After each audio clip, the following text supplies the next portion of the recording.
یہ میرے دوست کا واقعہ ہے جو میں اسی کی زبانی آپ کو سنانے لگا ہوں۔ اس نے بتایا کہ جب بارش ہوتی ہے تو میں اکثر اپنا بستر اٹھا کے چھت پر سونے چلا جاتا تھا، کیونکہ اس میں سونے کا مزہ ہی کچھ اور ہے۔ وہ بھی ایک گرمیوں کی رات تھی، سب گھر والے چھت پر سو رہے تھے۔ اچانک رات کو بارش ہونے لگی تو سارے اپنی چادریں تکیا سنبھالے نیچے بھاگے، مگر میری عادت تھی کہ میں نیچے کی چٹائی اپنے اوپر ڈال کر سوتا رہتا جب تک بارش زور نہ پکڑ لیتی، کیونکہ مجھے ایسے بہت اچھا لگتا تھا۔ اس رات بھی سارے گھر والے نیچے چلے گئے اور میں اکیلا چٹائی ڈالے سوتا رہا۔ غنودگی میں تھا کہ اچانک مجھے 2 بلیوں کے زور سے لڑنے کی آوازیں آئیں۔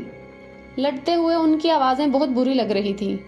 وہ لڑتے ہوئے چھت کی 4 دیواری پر دوڑ رہی تھیں اور اتنی بھیانک آوازیں تھیں کہ لگ رہا تھا میرا جگر پھٹ جائے گا۔ ان کی رونے کی آوازیں سن کر میں بے چینی میں جاگ گیا۔ پہلے سوچا کوئی جوتا اٹھا کر ان کو بھگا دوں، پھر سوچا کہ میں اندھیرے میں جوتا کہاں ڈھونڈوں گا، تھوڑی دیر بعد خود ہی لڑ کر تھک جائیں گی تو چلی جائیں گی۔ اچانک خاموشی ہو گئی۔ میں دوبارہ غنودگی میں چلا گیا۔ تبھی ایک بلی کی زوردار چیخ میری چارپائی کے عین نیچے سے آئی اور میں اچھل پڑا۔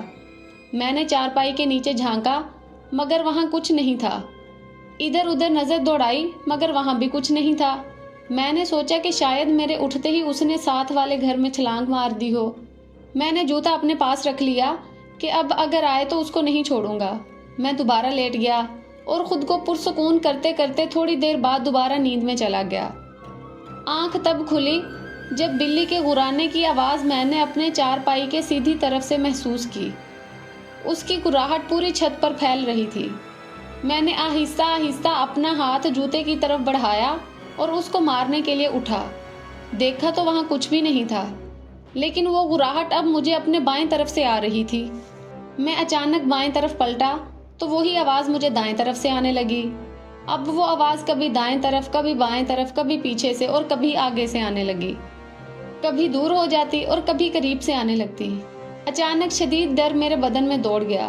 میری پنڈلیاں اور پیر سن ہو گئے۔ مجھے لگا کچھ گڑبڑ ہے۔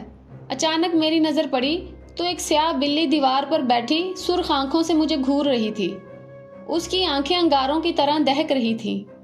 میں کانپتے ہوئے اسے دیکھ رہا تھا۔ اتنی ہمت نہیں تھی کہ میں بھاگ کھڑا ہوں۔ پھر وہ اچانک بڑی ہونے لگی اور میرے دیکھتے ہی دیکھتے وہ بکرے جتنی بڑی ہو گئی اور ایسی نظر آ رہی تھی کہ جس طرح نیشنل جیوگرافک چینل میں کالا چیتا ہوتا ہے، کیونکہ وہ بالکل سیاہ بلی تھی۔ پھر اچانک اس نے ایسی پوزیشن لی جیسے وہ دیوار پر سے مجھ پر چھلانگ لگانے والی ہو۔ میرے منہ سے ایک زوردار چیخ نکلی۔ میں ایک ہی چھلانگ میں نیچے اترا اور نیچے سیڑھیوں کی طرف بھاگ گیا۔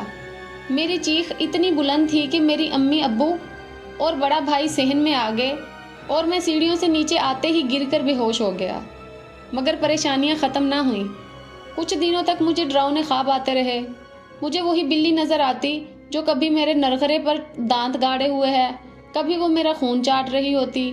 میں نیند میں چیخنے لگتا۔ پھر مجھے خواب میں بھوت دکھائی دیتے، کسی کا سر نہیں ہوتا، کسی کا گوشت لٹک رہا ہوتا، آنکھوں کی جگہ کالے سوراخ ہوتے، بازو کٹے ہوئے ہوتے۔ میں بیمار رہنے لگا، کمزور ہوتا گیا۔ ڈر کے مارے میں گھر سے باہر نہیں نکلتا۔ پھر مولوی صاحب دم کرنے آتے، مجھے پانی پلایا جاتا۔ میری والدہ ہر وقت مجھ پر سورۃ یاسین پڑھ کر پھونکتی، افاقہ ہوتا، مگر پھر وہی حالت ہو جاتی۔ بیٹھے بیٹھے چیخیں مار کر بے ہوش ہو جاتا۔ ایک روز میں بیٹھا پڑھ رہا تھا کہ کسی کام سے کمرے میں اندر اپنی امی کے پاس گیا۔ مجھے ایک دم ڈر سا لگا تھا۔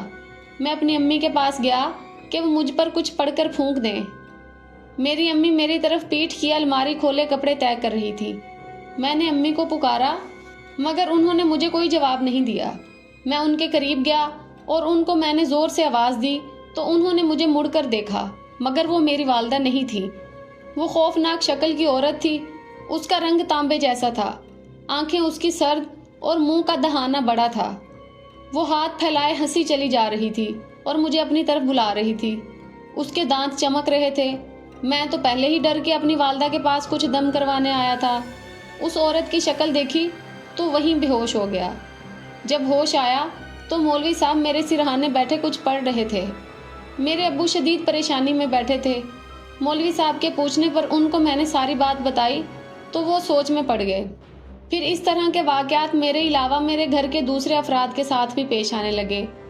کبھی باتھ روم کا دروازہ اندر سے بند ہوتا، پانی کی آوازیں آنے لگتی، تھوڑی دیر بعد دروازہ کھل جاتا لیکن اندر کوئی نہ ہوتا۔ ایک بار ہم سب رات کو ٹی وی دیکھ رہے تھے کہ بجلی کا بٹن ٹھک سے اوپر ہوا اور بلب بجھ گیا۔ ایک بار میری امی کی چارپائی کمرے کے بیچ میں کسی نے کھینچ کر دور کر دی جب وہ سوئی ہوئی تھی۔ چیزیں ہم ایک جگہ رکھتے مگر ہمیں ملتی دوسری جگہ سے تھی۔ گھر کا ہر فرد ڈرا سہما رہنے لگا تھا، کوئی میرے ساتھ نہیں بیٹھتا تھا۔ میرے سارے بہن بھائی مجھ سے خوف کھانے لگے تھے۔ کالج میں دوست دور رہنے لگے تھے۔ کئی بار ہم دوست بیٹھے ہوتے تو میرے سائیکل کی گھنٹی خود بخود بجنے لگتی۔ ہمارے گھر کا سکون غارت ہوئے 7 مہینے ہو گئے تھے۔ میں اپنی حالت سے اتنا تنگ ہوا کہ خودکشی کا سوچنے لگا۔ ایک روز ہمارے مولوی صاحب اپنے ساتھ ایک بزرگ کو لے آئے اور بتایا کہ یہ میرے مرشد ہیں۔ وہ بزرگ سفید کپڑوں میں تھے، سفید امامہ تھا، چہرے پر سفید داڑھی تھی اور ماتھا ایسے چمک رہا تھا جس سے روشنی پھوٹ رہی ہو۔ انہوں نے میرے ماتھے پر ہاتھ رکھا اور میں رو پڑا۔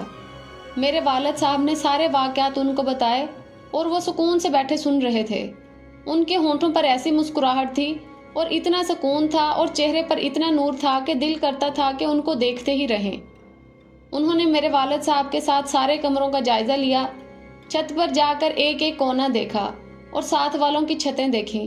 ہمارے گھر میں محلے کی عورتوں کا رش لگ گیا جو ان سے پانی دم کروانے آ گئی تھیں۔ وہ میرے قریب آ کے بیٹھ گئے اور انہوں نے اپنے دائیں ہاتھ کا انگوٹھا میرے ماتھے کے درمیان میں رکھا اور اپنی آنکھیں بند کر کے کچھ پڑھنے لگے۔ مجھے ایسے لگا جیسے کوئی میری کھال کو کھینچ رہا ہو۔ میری چیخیں نہیں رک رہی تھیں۔ میں ان کا انگوٹھا اپنے ماتھے سے ہٹانا چاہتا تھا مگر ہاتھ نہیں ہلا سکتا تھا۔ میرا بھائی مجھے بتاتا ہے کہ وہ 1 گھنٹے سے زیادہ کچھ پڑھتے رہے اور تمہاری دل خراش چیخیں سننے ہمارے بس سے باہر تھا۔ آہستہ آہستہ میں پرسکون ہوتا چلا گیا۔ آنکھیں کھولی تو وہ مجھے دیکھ رہے تھے۔ ان کے چہرے پر مسکراہٹ تھی۔ انہوں نے پانی منگوا کر دم کیا، کمرے کے ہر کونے میں پانی چھڑکا گیا اور 2 گھونٹ پانی مجھے بھی پلا دیے۔ وہ 2 گھونٹ پانی ایسے جیسے کوئی آب حیات تھا کہ پیتے ہی میرے سر سے 7 مہینے کا چڑھا ہوا بوجھ اتر گیا۔ میرے کندھے ہلکے ہو گئے، میرے جسم میں سکون دوڑنے لگا، میری بجھی آنکھیں روشن ہو گئیں۔ میں اٹھ گیا اور ان کی ہتھیلی پر سر رکھ کر رونے لگا۔ وہ میرے سر پر ہاتھ پھیرنے لگے۔ انہوں نے سب گھر والوں کو کہا کہ نماز اپنے وقت پر پڑھنا اور حرام، جھوٹ، غیبت سے بچنا اور ہر روز 4 کل پڑھ کر اپنے ہاتھوں پر پھونک کر پورے جسم پر پھیر لیا کرو، کوئی بلا قریب نہیں آئے گی، اور جو آئی تھی وہ میں باندھ کر اپنے ساتھ لے جا رہا ہوں، اللہ اس گھر کی حفاظت کرے۔ پھر وہ چلے گئے۔ آج اس بات کو 2 سال ہو گئے ہیں اور اللہ کا شکر ہے کہ پھر کوئی واقعہ پیش نہیں آیا۔ اب بھی میں روز 4 کل 3 بار پڑھ کر ہاتھوں پر دم کر کے پورے جسم پر پھیرتا ہوں۔